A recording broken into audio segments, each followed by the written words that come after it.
Comme vous le savez, les mines peuvent parfois sembler négligées envers les alentours, mais c'est le contraire qui se produit actuellement.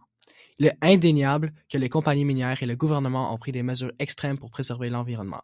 En voici quelques-unes. Premièrement, les émissions de gaz à effet de serre dans les mines du Québec sont bien moins élevées qu'ailleurs dans le monde.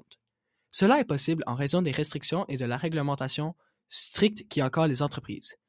De plus, 99% de l'électricité produite au Québec provient de l'hydroélectricité, ce qui contribue encore plus à l'amélioration de la qualité environnementale.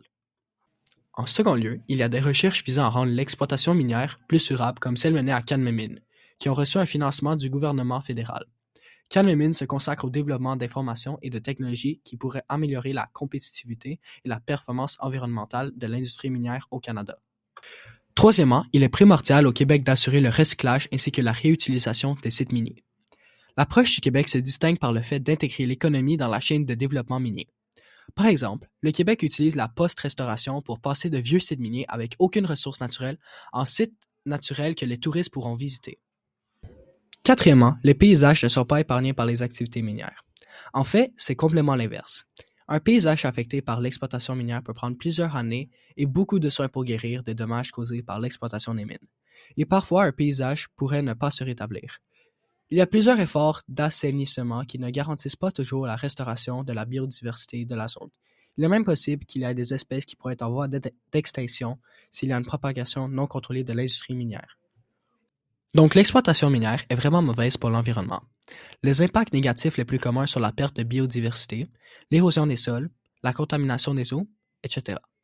En raison de la croissance démographique, l'utilisation des minéraux critiques et stratégiques s'accélère. Donc les réserves doivent porter plus attention à l'impact qu'ils pourraient avoir.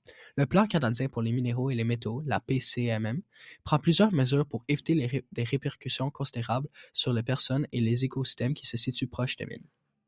Cinquièmement, le PCMM accélère les recherches pour trouver des sources d'énergie renouvelables et propres. Ceci en particulier pour les communautés nordiques éloignées et isolées de toute autre vie humaine qui dépendent du diesel. Vous vous demandez si leur recherche a porté fruit. La réponse est que oui. Une solution qui a été trouvée sont les réacteurs modulaires qui devraient répondre aux besoins mondiaux pour une forme d'énergie qui est sécuritaire, propre et économique. Bref, les industries minières canadiennes font dans leur possible pour préserver la faune et la flore qui se trouvent à côté des mines, mais les répercussions de leur activité sont toujours considérables.